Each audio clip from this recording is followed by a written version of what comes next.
With books, plays and the creation of the fictional character Ross O'Carroll Kelly under his belt, our next guest has managed to squeeze in the time to write a musical about one of Ireland's most famous nightclubs, Copperface Jacks, which hits the stage this summer. This week, his play Postcards from the Ledge returns to stage, and joining us now is the man behind it all, writer and author Paul Howard. But first, let's take a sneak peek at the total ledge bag Ross in action. It all started to go off the rails one night last November. It was the night of Handel's Messiah in the National Concert Hall. Greg rang beforehand. Said he had something he wanted to talk to us about. So Circa told him to call out to the house, which he did. I could see that he was nervous for some reason, and then he just blurted it out. "I want to ask for your daughter's hand in marriage." You can probably imagine Circa's response. "Oh my God!"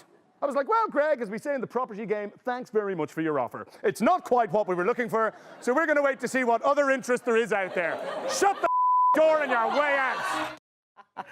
I have to tell you something Anna said to me earlier on. I did the total ledge bag thing. And Anna said, "God, you do that very well for someone on the north side." Very harsh. He does deep south side very well for a north sider. I spent months in a dressing room with Rory Nolan. Yeah. Who is Ross? So I Well, he is. I mean, Rory, would say when we're coming up to show, he'd have to get into character. And I said, "Rory, what do you mean get into Just character? Put a wig you on, are son." him, Yeah. And well, Rory, he's from Killiney, and he went to I think CBC Monkstown. He played on the senior cup team there. So yes. he does come from that background, and as you see from your clip, he's absolutely fantastic. He's exactly what I imagined Ross to be. He's just perfect in the role. And it continues to roll on again. I mean, it was a huge success, the play. We had Rory in last year. Yeah, we did, yeah. And it's back again at the Gaiety. Yeah, it's back for just 1 week. Just a week. Yeah. Now, this is kind of an unplanned stint, isn't it? Just because Rory, of the popularity of it. Yeah, and Rory is a very successful actor, a serious actor. He's a busy boy. He's doing Godot at the moment. I think he's doing it for most of the rest of the next year. So we were really lucky to get him back for 1 week to do this. But there was such a demand for tickets the last time that we wanted to bring it back for a week. And so that's what we've got, a week in the Gaiety. And on top of all that, then, there's another new book coming out, but the musical this summer that has everybody talking. Yeah. Copperface Jacks, the musical. Yes. Yeah, that's just... Stop laughing. And do you know what? I've never been there. I've never been to Coppers. Really? I could say that up until our Christmas party. Yeah, I heard stories gone. about your Christmas party. Did you? Yeah, we went to Copperface Jacks. You were gone at that stage. I had sense. Very sensible decision on his behalf. You But see, anyway, nobody sets out to go to Copperface Jacks. Everybody ends up You end in up there. Copperface Jacks, It's a Is legendary it a place. sign of a good night or a bad night, do you think? Well, I have to say, I've probably been there 50, 60 times in my life, and I have never, ever had a bad night in Copperface Jacks. No, it's great It's crack, always isn't it? memorable. And, I mean, that's what we wanted to do with the show. We wanted to give it that sort of musical treatment, almost like as a sort of tribute to this great Irish icon. So paint the picture for us, just for anyone who isn't that familiar with the whole Copperface Jacks scene. Well, essentially, Copperface Jacks is really just a sort of GAA club disco in Dublin. I mean, that's the best way to describe it. It's a massive, massive GAA club disco. And you have people there in Offaly jerseys, in Kerry jerseys, in Dublin jerseys. They don't have that sort of strict door policy that they have in Reynard or back in the day, which is where you probably go, Simon. Reynard's and Lilies and places like that. Yeah. No one was looking at your runner saying they're too casual, to come in. Everybody got into Copperface Jacks. So it was kind of like a Comalie. And on top of that then, it had this reputation as a place where you'd always get the shift. Yeah. And, if you didn't shift someone, the bouncers would give you a hug on the way out, like as a commiseration. So because of this, so many marriages, like since we announced that we were doing the show, we've had thousands of people coming to us saying, "I met my wife there," or "I met my husband there."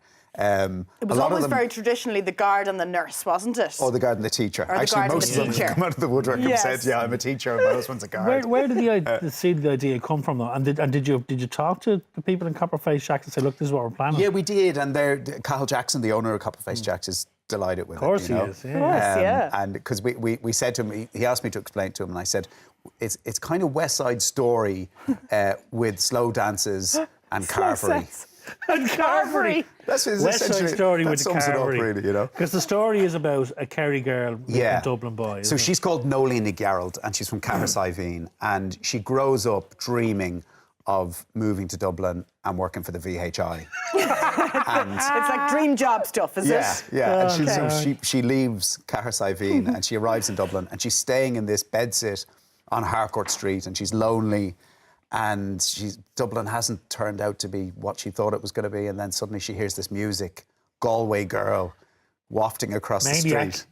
Or Maniac Maniac. 2000. Maniac 2000. And she's sort of drawn into Like a moth to the Copperface flame. Jazz, Into the as excitement often of happens. it. Yeah.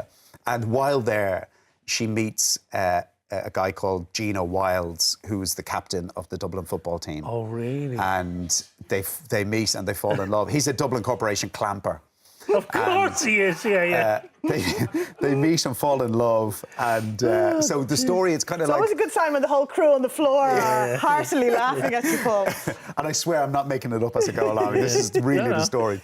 And so it's kind of like all classic musicals like West Side Story. It's how love conquers all and how they manage to make it work despite all of the obstacles of Being their from background. such different worlds. Yeah.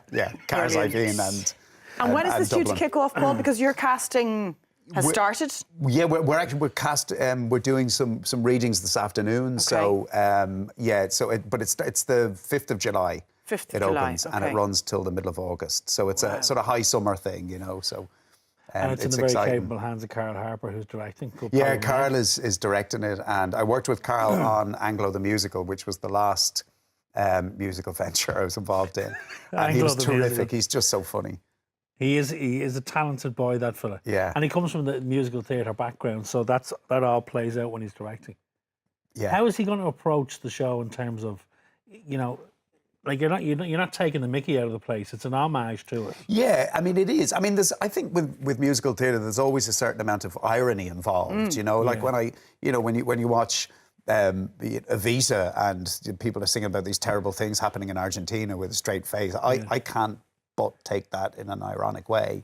And this is ironic in the same way. It is that sort of West Side Story with the Sharks and the Jets, which is the sort of guards and nurses, dubs and Kerry people, but played completely seriously. And I forgot to add puppets, but there's going to be puppets involved as well. Of course there is. Well, of course there are. Can we talk about your books? What number are you on now? And how do you churn them out so fast? Yeah, well, I'm on. It just seems fast because one comes every year, but I'm on a completely different timescale. Yeah, I'm sort of doing long days and getting them out. But I mean, the next one is book 18. 18, in the okay. And series. this is Dancing with the Dancing with the Stars. Stars.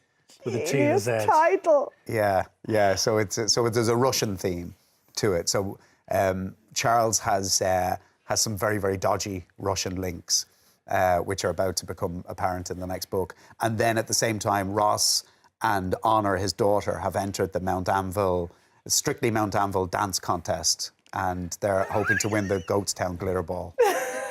The Goatstown dear, glitter dear. ball. Just genius. You're a busy man. I am, yeah. I like being busy, you know. Yeah. It's terrific, and because I writing the books, I'm on my own all the time. You know, I lead this very, very solitary, lonely, sedentary life where I'm sort of sitting at my computer all day, and then to do something like we're going to do this afternoon, like casting for Coppers the joy, musical. yeah. It's great, you know, and it's great to work with people like And it brings Carl. the you know, stories to life as well, doesn't yeah, it? yeah, You know, on the stage. and then to have music as well on top of that, like Gorgeous. it's great. You're going to have a great summer with that show. Yeah, we're That's really going to looking be a forward lot to of it. fun. The best of luck with the show, the book, the play, which is on the Gaiety when? It starts. The play in the Postcards Gaiety. from the Ledge. Yeah, it starts tomorrow and it runs for a until week. next For Saturday. 1 week. 1 week only. Yeah. Brilliant. Well, Thank you very continued much, success, Paul Howard. Paul. Thanks very much. Thanks. Total edge. Total edge back.